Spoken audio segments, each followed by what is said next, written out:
family, son.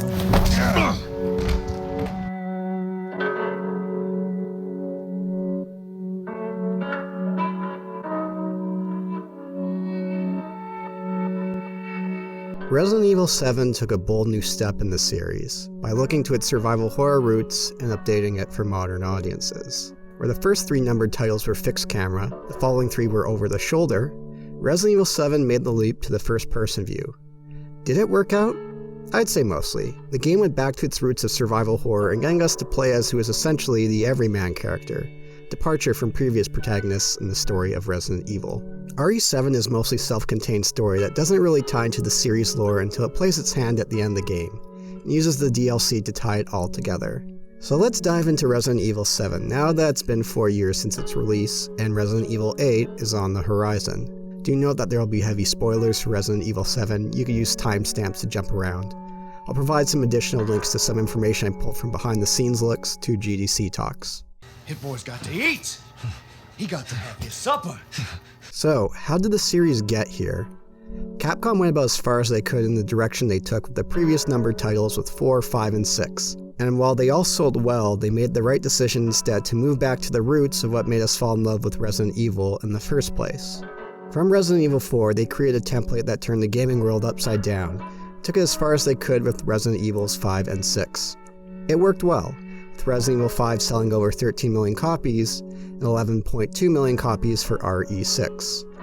However, both titles were met with less enthusiastic response, and RE6 in particular was especially a large departure from the survival horror roots, and was initially a sales disappointment, although it sold well over the years. Don't get me wrong, RE4 I hold as one of the greatest games ever made, along with Resident Evil Remake.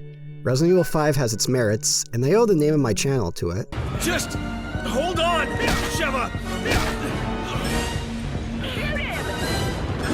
Resident Evil 6 has a great combat system, but I think every Resident Evil fan could agree that pushing further into the action-heavy set pieces couldn't be maintained. So when it came time for Resident Evil 7, the team took that feedback, figured out how they could get back to their survival horror roots of the franchise, and update it. A big change with Resident Evil 7 was not only going for an everyman character with the protagonist Ethan Winters, but switching to first-person view, which was decided at the beginning of development. This was decided even before the addition of VR. And to note, I don't have VR, so I can't really comment on it. Resident Evil 7 took a lot of influence from Evil Dead and having something with just a few characters in a small remote setting, which the game mostly does until the end of the game, when it plays its hand and shows how this game ties more to the overall lore of the series. This was intentional, as one of the high-level design choices was to keep the tie-ins to previous Resident Evil titles to a minimum. The team decided for RE7 to go to a remote, rural environment and decided upon Louisiana as its setting. To note, while there are a lot of comparisons between the two, Resident Evil 7 was well into development before the release of PT. Although, I'll have to note, these hallways here, they do look fairly similar. The team wanted to recreate the feeling of playing the original Resident Evil and bringing it to the modern world. Did they succeed with Resident Evil 7? I'd say so. They didn't see this as a reboot, but simply evolving the series forward. At the early stages of development, the team was also working on the RE engine, a new game engine for the studio to use. In the meantime, they did prototypes with Unity.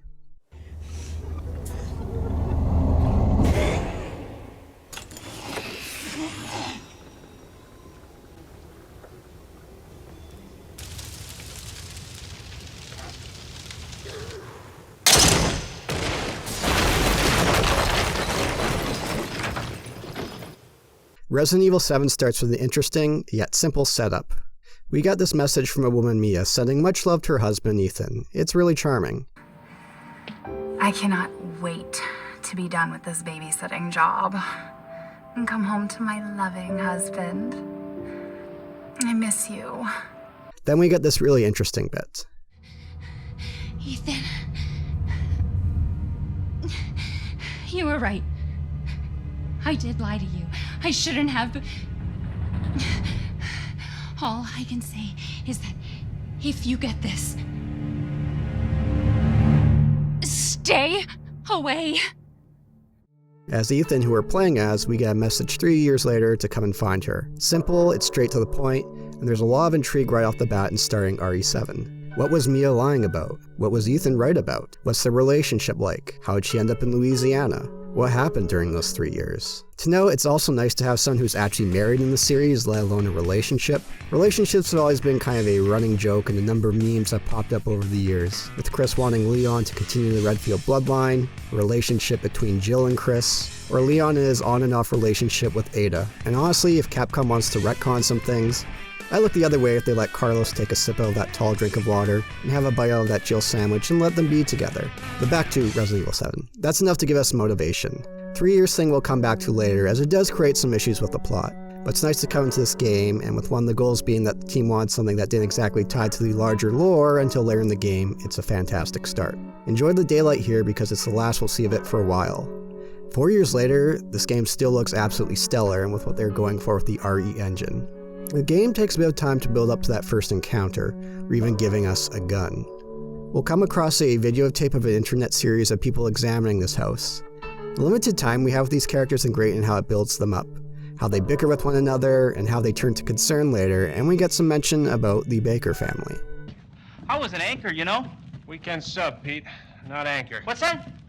Nothing. So, Hillbilly Joe and his family go missing. Not hillbillies, the Bakers. Jack and Marguerite Baker. And they were quiet, not backward. A lot of bad rumors about their son, Lucas. Bad seed, apparently. I mean, producers, they come and go, but a good cameraman like you, Clancy, you stick with me. It's a classic found footage with us controlling it, and it's a horror trope done really well. Now we cut back, there's a lot of unease here. We then find Mia, and instead of asking a million questions right off the bat, we need to get out of here right now, which is fine, as Mia shows a lot of urgency. Did anyone see you? Did he see you? Hey, who else is here? What the hell's going on? Daddy's coming. We need to go. Daddy? We need to go now! Resident Evil 7's use of Ethan more or less being a blank slate does make some changes to how we relate with him, but it also does cause some problems with the plot as the game goes on. I want to know here how fantastic the new engine looks for putting these things together and the photorealism that the team went for. And if the Resident Evil titles have made use of this RE engine since, Resident Evil 2 Remake, Resident Evil 3 Remake, I feel this one does the best, and that's due to face scanning for models. As quality as the models look and the characters look, there's still something just slightly off with the models in the RE engine, especially the women. There's something slightly off about Mia's hair, but in a way, it adds the unease to RE7.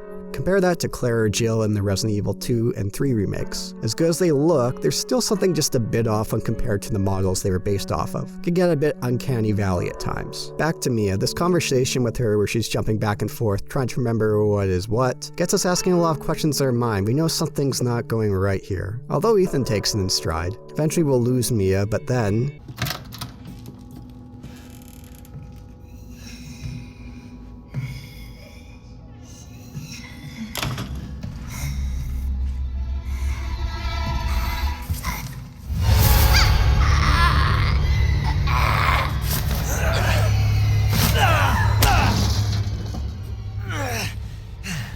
we get a taste of the combat, which keeps it simple, some slashes, and some blocking. We get a phone call from a woman named Zoe. You really shouldn't have come here. Who's this? And what the fuck is going on? My name's Zoe. There should be a way out through the attic. Attic. Go there. Now. We get a bit more exploring before Mia comes back, and then this happens. Now, let's see what you feel.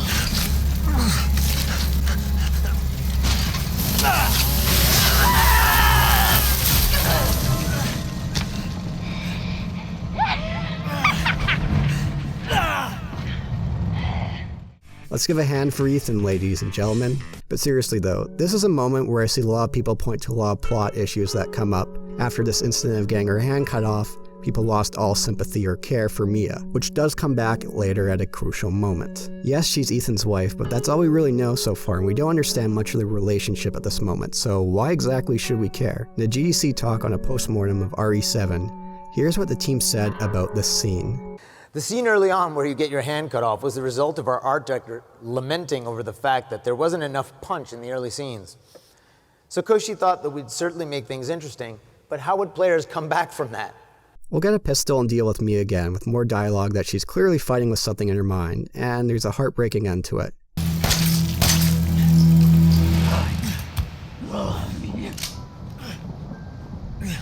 And finally, our introduction proper to the Baker family with the now iconic line, Welcome to the family, son.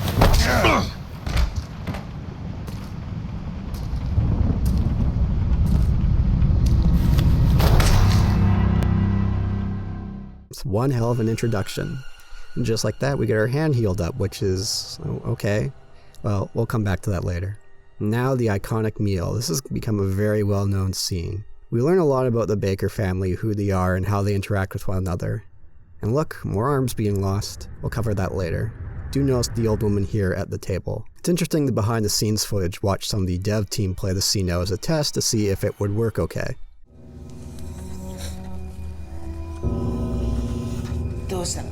食べないのかい？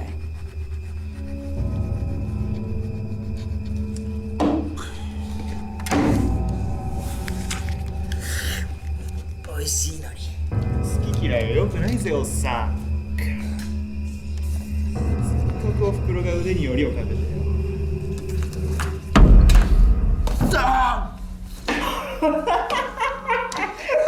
親父やりすぎやろ。 So now we're free to go exploring, and now we fall into that classic Resident Evil style gameplay. But Jack will come after us, and then this scene happens.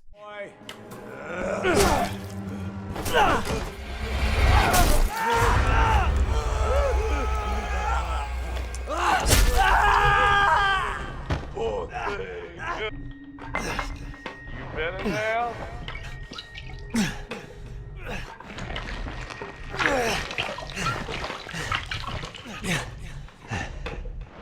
What the fuck?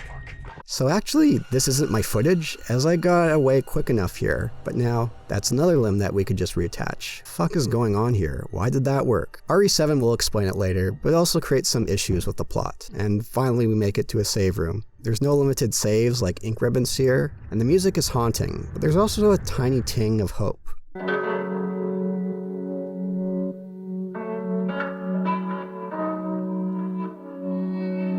Save room themes for all Resident Evils have always been a highlight. The save room theme for Resident Evil 7 is no exception.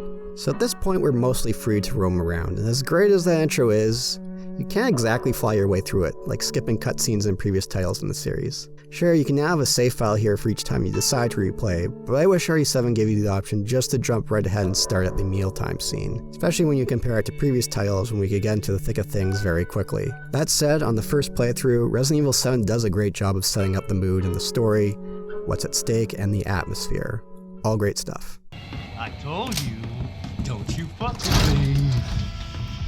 Now we're in the main house. It's small, it's interconnected, we'll open up shortcuts. It's got that classic Resident Evil design that falls under the tube style or Metroidvania technique.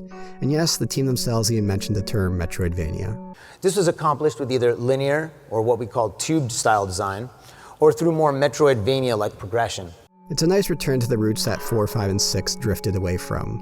And we have more of the classic style item management with item boxes. So let's go over item management in Resident Evil 7. It's great here, but it doesn't quite reach the level of the classic RE titles on the PS1 or Remake 2. There, we're constantly thinking about how much ammo we have to take, healing items, how much space to leave for pickups along the way, and stuff we do pick up, what can they unlock. This is still present in RE7. Problem is the inventory is too big, and I had very few situations where I really had to think about juggling that inventory space. The previous titles hit that perfect balance of keeping it in mind, without getting too frustrating, for it's a very delicate balance. You hit this flow state of when you're progressing, always thinking about how much space you have in your inventory. And I didn't quite find myself ever hitting it here in RE7 as a result. I recall during my playthrough of Resident Evil 7, there's maybe a handful of times where I had to go drop off stuff to make room. Again, this is a very delicate balance. If you want to look at another similar series, look at Silent Hill 4 where they introduced item management, something that was not present in the previous titles, and they really mucked it up and created a more frustrating experience. Still, RE7 gets a lot right here with item management, although I wish they had been a tiny bit more restrictive on the inventory to get me thinking 2 steps ahead of how much ammo to take, items to take with me, how much space to leave for items that we'll pick up along the way. So in this house, we'll be dealing with Jack Baker. To note, the team took slasher elements of horror when it comes to Jack, with how he behaves and how we get away from him. Come out, whatever! You're wasting your time! And the name Jack was taken from Jack Torrance from The Shining. Like mostly Resident Evil games, if not all, first area I'd say is the best. You could tell it's where the team put the most care into. There's a bit of a missed opportunity here when it comes to looking at items to get more personality and insight from Ethan, but again, the game wants to keep him more of a blank slate. For example, him looking at this picture of Lucas, saying he looks like an asshole, is a great little touch. The fight in the garage with Jack, while very quick, is very intense. We're dealing with something here that's clearly out of our element, and it has a hell of an ending encounter. Now we could start to really explore the main house, and for the first bit of RE7, all we really have to deal with here and be aware of is Jack himself. One of the goals of the game was to keep it to a small cast, and having to just deal with Jack at this time is a fantastic thing, and for a AAA game, pretty bold choice when you don't see happening very often. The house is full of character and gives a lot of great insight into the Baker family, and even some shoutouts to previous Resident Evil titles. We'll come across the first spinning puzzles to get the shadows to line up. There are a few of these throughout Resident Evil 7. They're not too complicated, you just have to do a bit of trial and error. They're fine, they're quick, but there's nothing outstanding or very memorable about them. We come across this VHS tape from Mia, and why they're still using VHS, okay, but it's just left here for us to find, okay. It's a little odd. Now we briefly play as Mia as we escape from Margaret, and gives us a preview ahead of the second house that we'll be dealing with later on. There's this little interesting bit here with this girl. Over here, Mommy. Who this is, we'll get back to later. It's an intense little sequence here and gives us some foreshadowing of somewhere we will go, part of the plot, but also dealing with Marguerite later.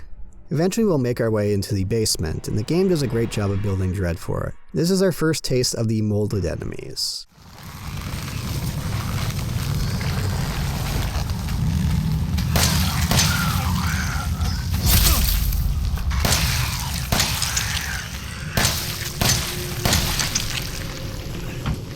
And here lies one of the major issues that I have with Resident Evil 7. Get used to fighting these enemies, because besides the Bakers, most of your time is going to be spent with these and variations of them. And there's nothing really that great about them. Their look is fairly plain, they're fairly easy to deal with. While the first few encounters with them in the basement are great, more encounters in the future just become another obstacle in the way. The previous titles always had enough variation to keep us on our toes. This is something that Resident Evil 7 drops the ball on. Of all the flaws that the game has, I'd say the lack of enemy variation is probably at its worst. We then have a chainsaw fight with Jack, and you can see the Evil Dead influence here. It's a silly fight, but in a series full of silly things, it still also feels quite in line with what we've been given so far. What's the matter?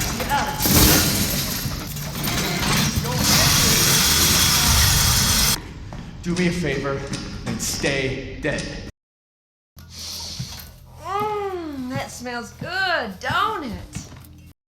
Now we can make our way outside and move beyond the main house, and go to the old house. Before we do, we'll stop at Zoe's trailer, a nice middle point for the areas, and a moment of rest. There's a note here about how Zoe will be like mom and dad at some point. How long has it been for her? We'll find out more about that later. We already got a brief taste of the old house playing as Mia in the tape, but now there are some changes in here. The old house is more straightforward in its design compared to the main house, which is more Metroidvania in its design, but does offer some different challenges to tackle.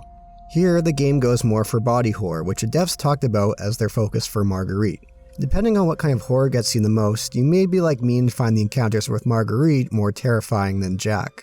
We'll make our way through the old house dealing with these flies and these nests that we'll take out with the flamethrower. It's cliched, but it's at least different than the molded, although they're not much of a threat on their own. We'll encounter Marguerite throughout the house, and it's interesting to hear how she deals with us compared to Jack. I am sick and tired of sick and tired of your bullshit. I don't understand you at all. This is a gift. I know you and Zoe are plotting. I know you were scared. You think I don't know what you want to do with that boy, Ethan? The encounter with Marguerite in the next house to me is the highlight of Resident Evil 7. We have plenty of space to navigate in verticality, a number of options to us, but so does Marguerite. There's an ebb and flow here as she and we the player move around the space, and we're getting plenty of items including ammo and health around here. The amount of space and options here gives us plenty of room to work with, and is Resident Evil 7 at its best. Oh, and hopefully you got the grenade launcher back in the main house once you got that one key in the old house, although you'll do fine here with the flamethrower. Gotcha! Stay and visit! I'm gonna tear your fucking face off and eat your scrawny head! I do think in RE7 there's a bit of a missed opportunity to flesh out Marguerite more, as she doesn't get as much of that compared to Jack and Lucas, who we'll see in the next area. That said, she is still very terrifying, and I find her encounters the most terrifying of the three, and she can take quite a while to take down. So while this is the peak of Resident Evil 7, it's not saying that the areas that follow aren't terrible, but they are a step down. We can now get the other part of the serum in the old house bouncing this scale with the light she had for some reason that just works, okay? Puzzle logic. And the encounter and build up here is really tense. It's the classic horror tropes of the deranged little girl with drawings, and RE7 does a great job of putting us on edge.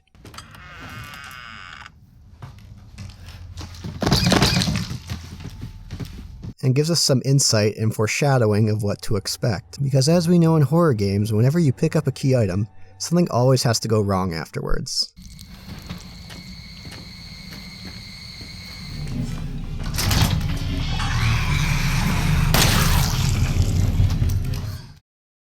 Ethan.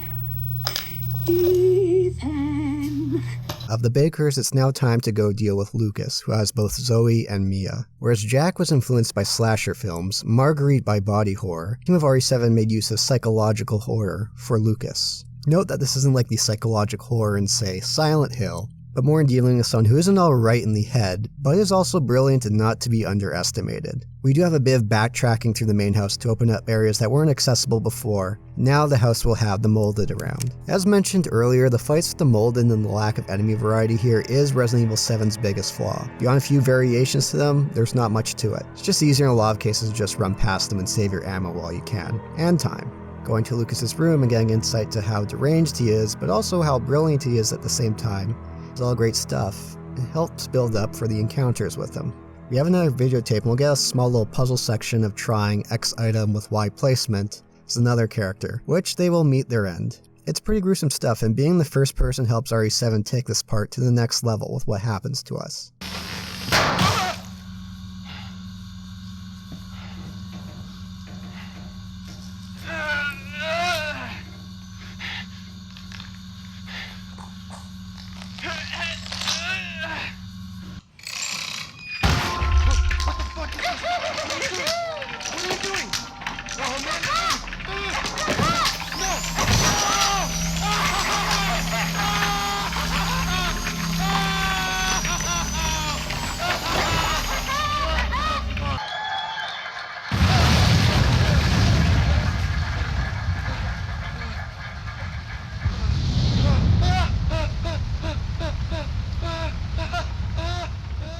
Lucas makes use of traps here for us to navigate through, and is a nice change of pace here to slow things down, make our way through some rooms, disarm them, and some will be quite hidden if you're not careful. It's nice to hear the classic RE menu sound here.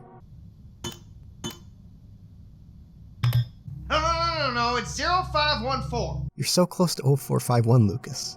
So close. We did have a barn fight with a larger molded, which, while nothing special in how we deal with them, is a nice use of this setting to help get across just how deranged Lucas is. Not only are you still alive, you have all your fingers and toes. He was never my favorite anyways. We'll now make our way into the room where the happy birthday tape section was, and with our knowledge, we could skip through most of it and thwart Lucas's plan here. That said, when I was playing this, I did actually take a couple weeks break from playing RE7, and coming back here, I had to go back and watch what I did previously to make sure I did not meet the same fate. We then arrive to where Zoe and Mia are tied up, and this is our first time seeing Zoe. She makes the serum quickly, and there are just two of them. Alright, that's handy and convenient, but look who comes barging in.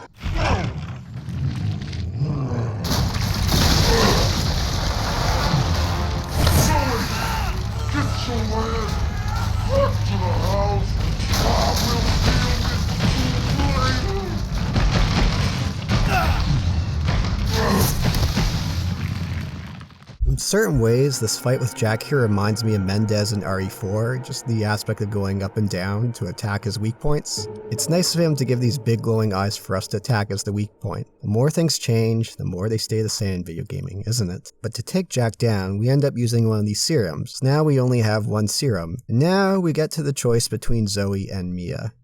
I had to use one of them. There's only one left. There's only one left. There can't just be one left.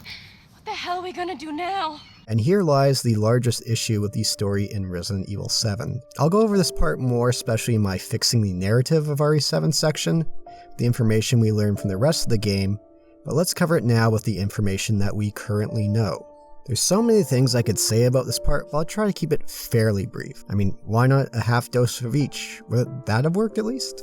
I've watched various videos or read threads, and it's interesting to see the discussion that comes up between whether people chose Zoe or Mia here to cure, and their reasoning behind it. But one point that I found in common amongst everyone is the game did a poor job of the execution and setup of this choice, and that the game would have been better off if they didn't include a choice whatsoever. So let's go through the two. Favor of curing Mia. Well, she's Ethan's wife. She's been the driver of the plot of Resident Evil 7. He is the reason why Ethan is here now and what he's gone through. And yet, there's something clearly off with her, like the bakers, that seems to cut in and out. She also did chainsaw her hand off, where a number of people have said that they turned on her right then, and I don't blame them. Sure, it gets stitched back on by Zoe, but it doesn't change the fact that she chainsawed her fucking hand off. And from the beginning, we know that she's been lying to us, and she cuts in and out of being infected by this gift that Jack and Marguerite talk about. So, what's going on? Mia has a lot to answer for here. And what about in favor of curing Zoe? Well, she's been guiding us through the phone calls, she's been helping us find and make the cure, she's the one who stapled our hand back on. We've only really seen her once face to face, and she doesn't seem to have really any issue that the rest of her family does with the infection. So is she really infected? She says she has something inside her and can't leave, and the note in her trailer does say that she will turn like the rest of her family soon. But it's been almost 3 years. How would she know that she would turn soon? What's the reasoning behind this? Is that just a wild guess on her end? Does she feel like something inside her is changing? So right now, with all the information we've gathered, it seems like the signs are pointing that Mia plays a large part in what's currently going on here. So wouldn't we want to at least get some answers from her? Could she help put an end to this? There's so much more here about the scene that causes a lot of issues with the plot. We're going to put a pin on that for now, and go over it later once we have a better understanding of the plot with the information we're given later in the game. Before moving forward in their RE7 post-mortem talk, they did talk about why they included this choice in the game. We wanted to actually bring things forward even more. So what could we do? One of the ideas was the split paths with Zoe and Mia. Keeping with the scope of less is more, and our fast approaching deadlines, we wanted to have something that made players feel like they were making a critical decision, but also something that wouldn't be so involved that it would delay the project. We settled on having the decision affect part of the story, even though the outcomes led the player into more or less the same direction. For my playthrough, I gave the cure to Mia. It's fine. It was foolish thinking I could escape. But Zoe... Go! Both of you just go! Come with us. I'm sure there's someone who can help. This is my home. Apparently I belong here.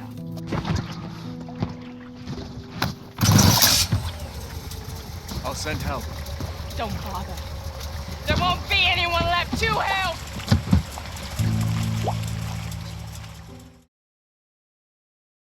We come across this large ship, are attacked, and then we switch to playing as Mia. Ethan is taken away, and it's time for us to get aboard the ship and find him. The atmosphere on the ship is fantastic, building a large sense of dread, and this ship was foreshadowed back in the child's room with a picture on the ship. Mia begins to piece together her memories that she lost, and we'll get some insight into what happened here. We'll have a few run-ins with the girl that we saw in the old house and on the old Mia tape, and now it's time for Mia to remember. We flash back to 2014, 3 years ago, and something has happened on this boat, and we get a name for this girl, Evelyn or Evie.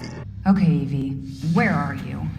And hey, looks like Mia knows how to handle herself. We'll get insight into how Mia is part of a special operations division and how Evelyn is being sought after by rival organizations and to be disposed of if things go wrong. Alright, now I'm intrigued. The layers are starting to peel back and RE7 is giving us insight into what Mia was lying about. I mean, I guess it is a babysitting job in a way, and it's stated that she is a caretaker, but it's a lot different than we probably had in mind at the beginning of Resident Evil 7. The game does a great job here of answering a number of questions, but also raising a lot of new ones. An issue that I do want to point out here is that a lot of this information is conveyed through telling as opposed to showing. See scatter notes that give us insight into what's going on. Granted, it's not like this is new to the Resident Evil series or games in general. but it's nearly always preferable when you can to show, don't tell. The ship area has a good sense of progression of going back and forth to unlock areas. The issue is that it's narrow hallways that look the same, and lacks a lot of the variety of the first areas, and of course, we have to deal with more of the same old molded. There's not a ton of space in here, so it's more difficult to avoid encounters, which at this point have gone far past their novelty and sense of horror, and are obstacles simply to mow down.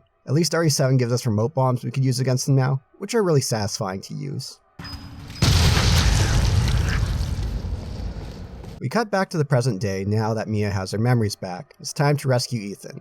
We have to progress through the ship again, but things are a little different in how we navigate now that it's 3 years later. While I don't mind the ship as much as other people do, I do think Resident Evil 7 would have been better off if they folded the flashback and the present day together and have the time of being on the ship. Eventually we reach Ethan, and we cut to a scene as Ethan talking to Jack Baker, who is normal, with Zoe there as well. How this scene happens, it doesn't really make sense, but some absolutely stellar acting by the actor playing Jack Baker. Listen, the girl just wants a family of her own. She's the key, all right? You find her, and you stop her. Ethan, free my family. Please. Now playing as Ethan again, we now have to go find Evelyn with what Mia gave us. Now go kill that little bitch. Mia! No!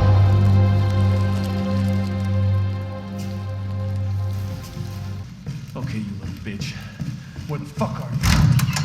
I want to comment now that there's just something so endearing about Ethan and his matter-of-fact comments throughout the game. No. A fucking pocket knife? Do me a favor and stay dead. Seeing as we'll be playing as Ethan again in Resident Evil 8, I guess it's true when they say Ethan Chads just keep on winning. We're off to the mines, and really, there isn't much to say about this area. It's short, it's fairly linear, and guess what?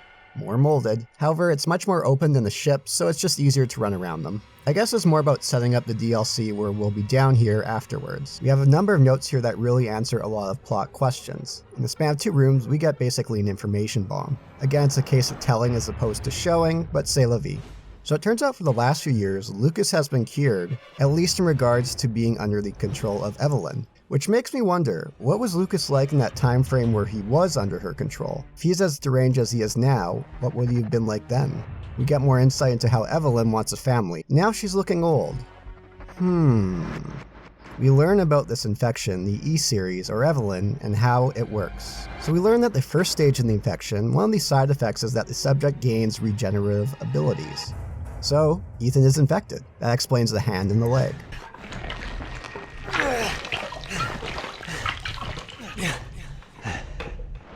What the fuck? And while Lucas is normal in the mine, he seems to still have this ability due to his arm coming back. The second stage of the infection hears things and experiences hallucinations. They'll see images of Evelyn and hear her voice. So Ethan is at this stage as well, not only with what we'll see shortly, but back in the old house when we get part of the serum. On that note, in the tape section of Mia in the old house, is that Ethan seeing Evelyn in the tape? Is that Mia? How does that work out? Third stage in the infection is the body being taken over. Physical mutation varies, but results in incredible physical strength. So that explains Jack or Marguerite, and aspects of Mia when she's taken over. But how is Mia able to cut back and forth? Is it due to Evelyn viewing her as a mother? We learn about how Evelyn is a bioweapon, and how it converts hostile enemies into willing servants. This could change the landscape of combat at war, and it's a nice variation and twist to these various viruses we've seen over the years in the franchise. We get an explanation for the reasoning of Evelyn's appearance as a young girl, which I'm glad that Resident Evil 7 justifies. When I first came across Evelyn, I was a bit disappointed thinking that they were going for the creepy girl route that has been a bit of a cliche in the horror world. But RE7 at least justifies the reasoning. We get back to the house experiencing plenty of hallucinations. I know you didn't mean to hurt me. Kill him, Mommy. But you shouldn't have done that! It fucking hurts! Does it want to be my daddy? Then he can die. And we'll eventually reach Evelyn, who has all this power to keep us away, instead just Fushiro does us away?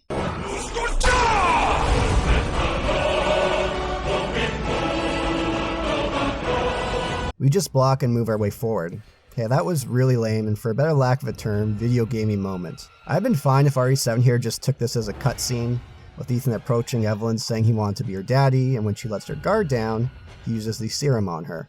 And surprise, who would have thought that Grandma Baker was actually Evelyn all along?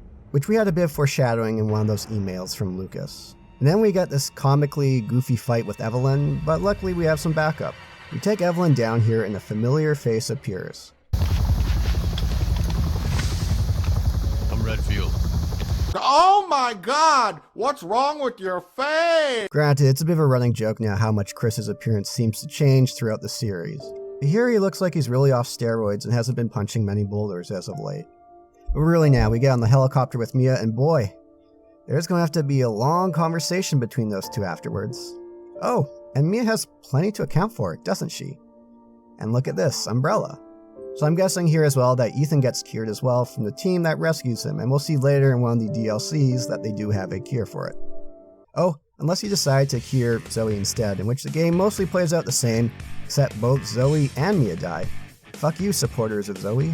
So with that, we get a really cool credit scene, and the base game of Resident Evil 7 is over. Before we look at fixing the narrative and the DLCs, let's take a look at the base game overall. Resident Evil 7 was a fantastic return to form to the series' roots, while making some tweaks to the formula. While it does become more action survival as the game goes on due to becoming more familiar with the molded, stripping things down to dealing with the Bakers, who were well put together in areas akin to classic Metroidvania design in the original titles, was the right choice. Keeping the plot mostly self-contained before revealing the wider implications and how RE7 ties to the series was the right move. I'm curious to see where Resident Evil 8 goes from here. Of course, it's not perfect, the ship and the mines take a noticeable step down of what came before, and the lack of enemy variety hurts quite a bit.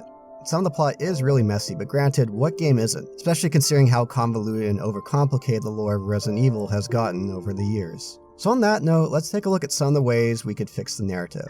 We'll take a look at missed opportunities, discussing some of the major issues with the plot of RE7, and dangling threads that I hope Resident Evil 8 doesn't drop.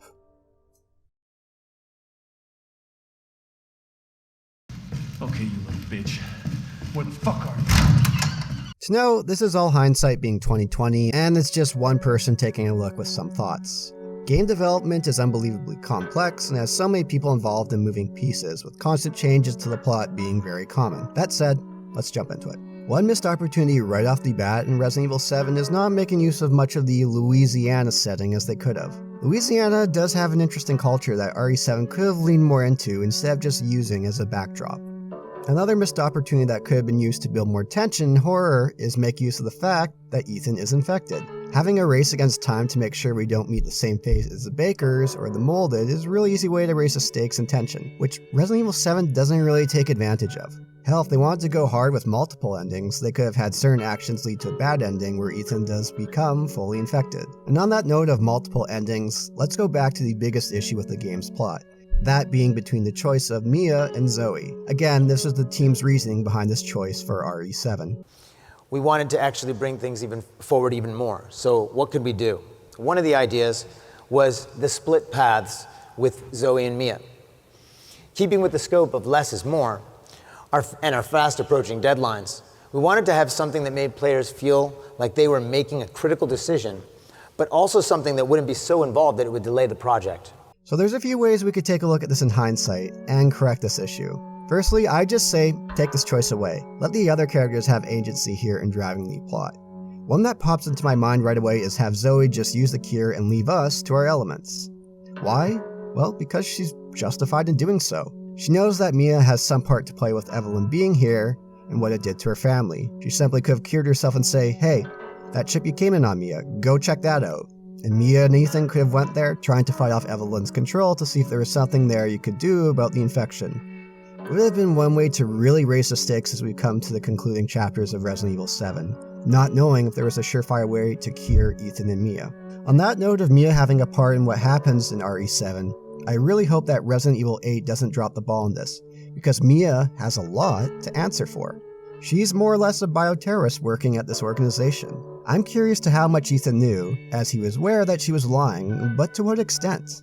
She's lived a double life for quite some time now. Her behavior in the game seems to show that there's a lot of remorse for what she's done, And I don't doubt her love for Ethan, but it could also just be that she's following orders with Evelyn. After all, in her briefing, it does mention to dispose of Evelyn if the mission is compromised. There's a lot of unanswered questions here about Mia, which to me makes it really intriguing, and hopefully Resident Evil 8 doesn't drop the ball on it. And with that information, should it not come as a surprise why Chris shoots her in the Resident Evil 8 trailer? Granted, I'm sure there's more to this scene than meets the eye, especially when you show a scene like this in the trailer, but as well, we'll see in Chris's DLC, he's not afraid to put people down. I can't wait to get my hands on that asshole. Just remember we need him alive, Chris. Yeah. I guess at some point he learns about Mia's role in this. That, or seeing that they have a kid, found a suitable seed provider for the Redfield bloodline. Another missed opportunity here is not going into much detail about the marriage between Mia and Ethan.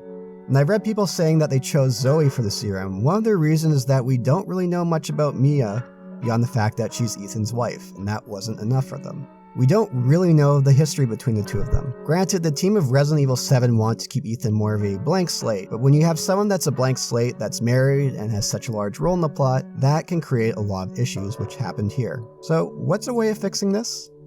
I'm going to do something that the developers of RE7 did here and merge two characters together. Initially, Grandma Baker was supposed to be a separate character before the team merged her with Evelyn. So one way to fix these issues with the plot is to merge the characters of Zoe and Mia. Why? For two reasons. Firstly, instead of Zoe leading us to the cure, we could have Mia doing that in her place when she has moments of clarity. This way, you could have fleshed out the relationship between Ethan and Mia more to give better insight. It creates a more simple plot and helps remove the tacked-on choice that the Zoe and Mia serum conundrum creates. But there's also a second reason for merging Zoe with Mia, and it's the way Zoe deals with the infection. This creates a lot of confusion and inconsistencies in the plot of Resident Evil 7 into how Evelyn and the infection works. You're given information that this infection will vary between each person, and with Mia, the fact that Evelyn sees her as her mommy can give reason for why the infection seems to work differently for her. She didn't attack you? It's part of her imprinting protocol. I can't believe this is happening. But what about Zoe? Especially what's after nearly been 3 years, it doesn't really make sense. She does mention that she can't leave, and feels that she'll be like her mom and dad soon, but how does she know that? It's not like Lucas, who was cured from Evelyn's control a few years back and just a few months after being infected.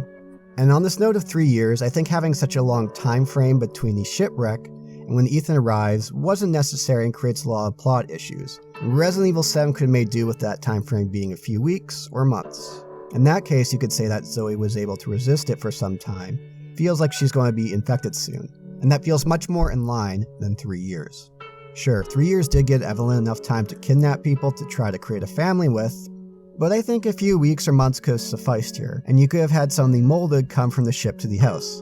Hell, you could have brought the alligators in as well, who we will see in the End of Zoe DLC. And why was it 3 years until Evelyn tried to get Mia to bring Ethan here? Was she able to fight off that long? Again, it's something that you could have done in a few weeks or months, and I think that reducing this time frame makes a lot of the Resident Evil 7 plot a lot less messy. So on that note, let's leave the base game of Resident Evil 7 behind, and let's take a look at what the DLC has in store. Don't that just smell like heaven? I'm made especially for you. The DLC of Resident Evil 7 has a nice variety of ideas that wouldn't fit that well in the main game, but they are free to explore and incorporate here. While the base game can be campy at points, the DLC does lean more into this. It does also pull some of the more action-heavy elements from 4, 5, and 6. This is one of the better examples of making good use of DLC. So let's jump right in. Banned Footage Volume 1 has 3 pieces of content for us to check out: Nightmare, Bedroom, and Ethan Must Die. I don't really have much to say on Ethan Must Die beyond it's a rather enjoyable challenge, so let's look at the other 2. Nightmare reminds me of Mercenaries modes in the previous titles, with a few twists. We will gather resources to purchase weapons or upgrades in the basement of the main house as we fend off Molded and later on, Jack himself. We can lay down traps as well by spending resources. Nightmare has a great balance of making decisions on where to spend our resources, collecting resources, ensuring we have enough ammo and health, and of course, dealing with the Molded. While I don't find it as replayable as Mercenaries, it's still a great experience and a fun little piece of content.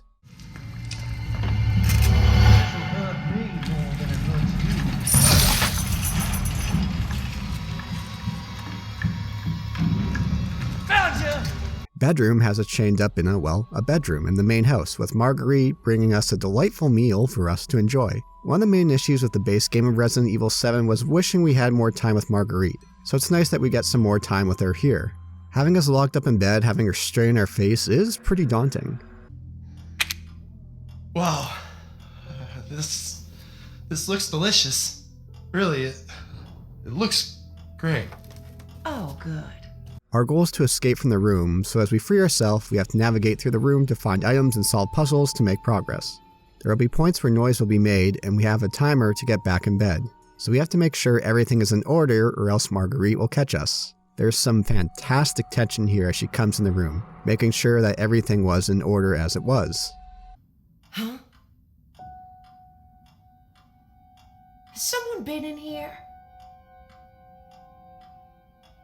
Oh, something ain't right.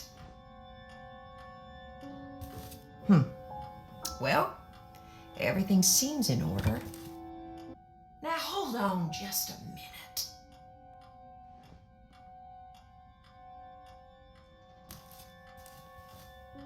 Oh, that drawer didn't open itself. This is what you get. No. I'll be good.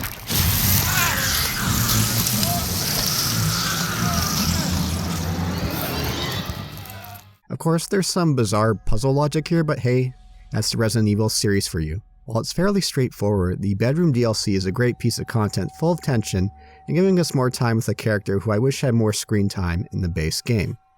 21 is a very Saw-esque piece of content, with us playing 21 with another opponent, with Lucas egging us on with one of his crazy contraptions. So you two are gonna play a little game. I want to play a game.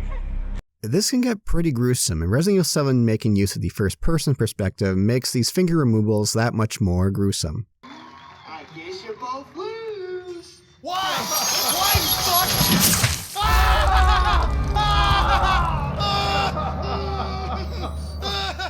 It's another showcase for just how deranged Lucas is. Daughters is a noticeable standout for us getting to see the Bakers prior to being infected and seeing the events from Zoe's perspective of the arrival of Evelyn. Zoe, go get some fresh clothes from the laundry room, okay? In Lucas's old room. Oh, come on, can't you put her somewhere else? Oh, Lucas, you just hush. You've long outgrown that room. Always wanted to run a bed and breakfast. You got your big break, didn't you? This is very brief seeing them normal, and just like that, Jack and Marguerite are infected. The part in the main room trying to stealth by Marguerite was really frustrating for whatever reason. It took me several tries to get right. Although the game over for it is interesting to see. Daddy, stop! Oh! Why are you doing this? Yo, what's the matter, honey? Don't you want to play with your new sister? They're keeping Mia out in the trailer to take care of her, but then Evelyn appears. The problem with this DLC, however, is it does seem to create some confusion with the infection, as the next day everyone is fine, although there are some notes in the base game of RE7 that mentions that the first few days they drifted in and out before being fully taken over by the infection. Still, it's a nice piece of DLC just for the brief appearance of getting to see the Bakers in a normal state of mind. On that note, it's a bit of a missed opportunity we don't get a time frame where Lucas was actually infected and under the mind control of Evelyn. I would have really liked to see how he would have been, considering how deranged he is as is. Not a Hero has us playing as Cress Redfield, descending into mines to deal with Lucas, one of the plot threads that we left at the end of Resident Evil 7. We get some insight into this Blue Umbrella trying to amend for their past mistakes, using the Umbrella name to show they take responsibility for their actions. We'll get some information about the connections, whoever that may be. Chris puts those boulder punching skills to good use, as staggering the molded here allows to give them a nice punch, along with stomping down enemies.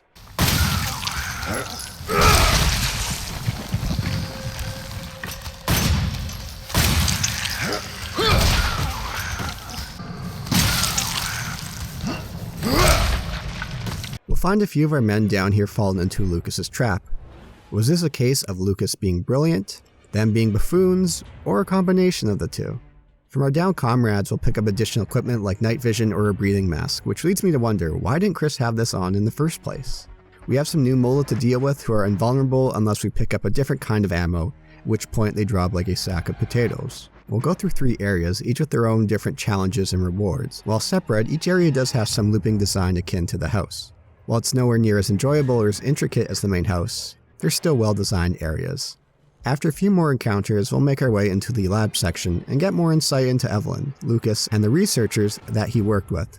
There's a number of files lying around, but there's some good environmental storytelling done here as well to show just what happened. Eventually we'll have our final showdown with Lucas, now all molded up.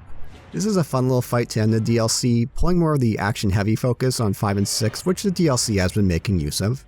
Again, very nice of him to give us this giant obvious weak point for us to take down. Oh, video games. We'll also get a few more hoops to jump through here, including keeping an eye out on our oxygen reserves. And with that, we end the DLC. It's a quick little jaunt, but it's nice to get closure on Lucas, as it did seem like Resident Evil 7 may have gone the direction of keeping Lucas alive, having him become a recurring villain like Wesker. While there's more they could have done with Lucas, I am glad the team decided to put an end to his story here. I can't wait to get my hands on that asshole. Just remember we need him alive, Chris. Yeah. And finally, we save the best for last, the final DLC of Resident Evil 7, End of Zoe. This time around, we're playing as a baker, Joe Baker, the brother of Jack. This DLC shows that choosing Mia was a canon ending, and Zoe is calcified. Her mentioning Evelyn here must mean this happened before Evelyn was eliminated. No! Evie, please!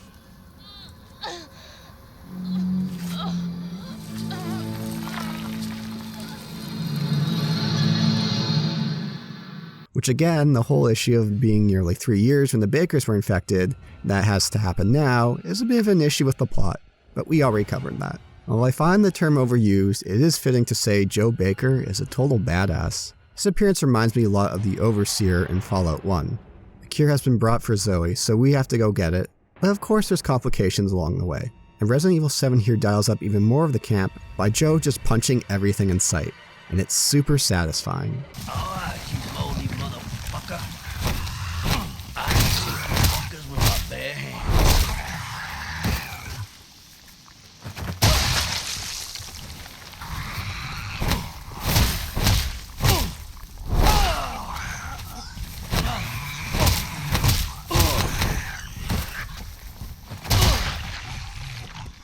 We can find boxer effigies throughout the DLC to increase the punching power that Joe has, and we also have the option of stealth kills.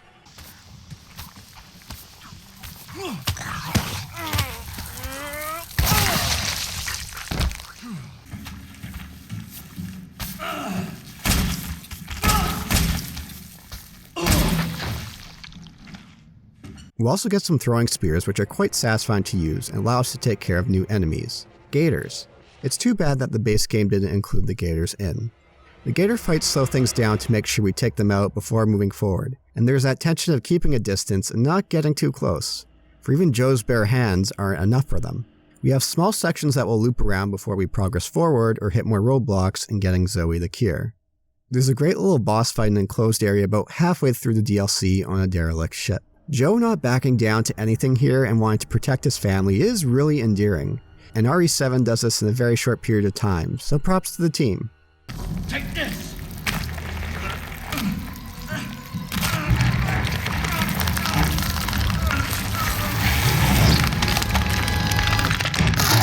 That's how you get it done!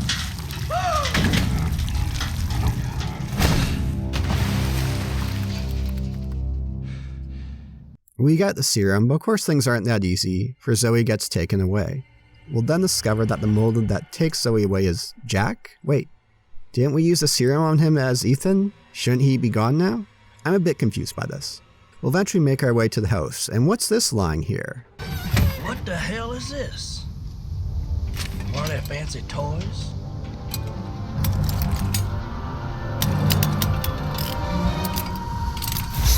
Ready for you.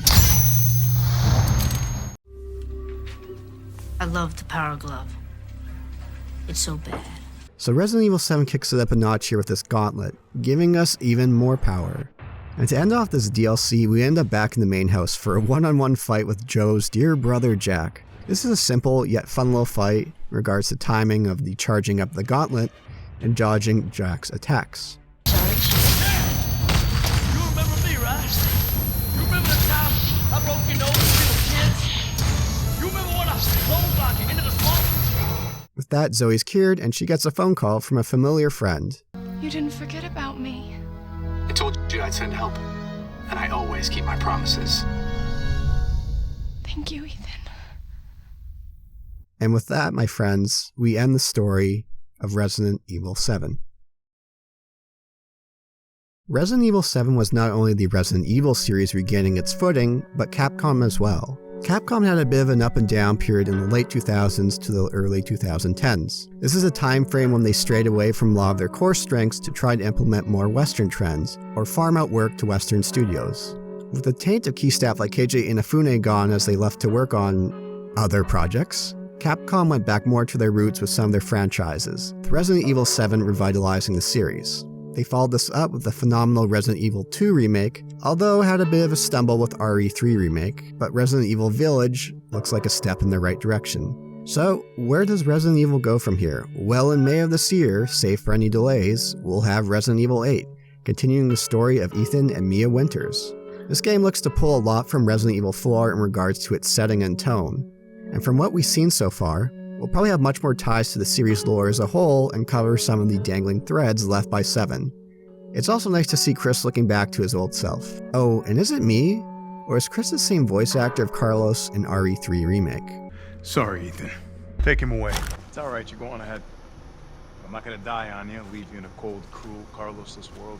It's been so nice in a world where everything is so divided, for everyone to come together and be united in their universal love for a tall, well-endowed vampire lady. I look forward to seeing what Resident Evil 8 has in store. Well, Ethan Winters. There you are. So there you are, my friends, Resident Evil 7. We covered a lot of ground here. If you enjoyed, you know the whole shebang. Like, leave a comment, subscribe, check out Twitter, Discord, everything. You know how it is. Alright, my friends, Boulder Punch out.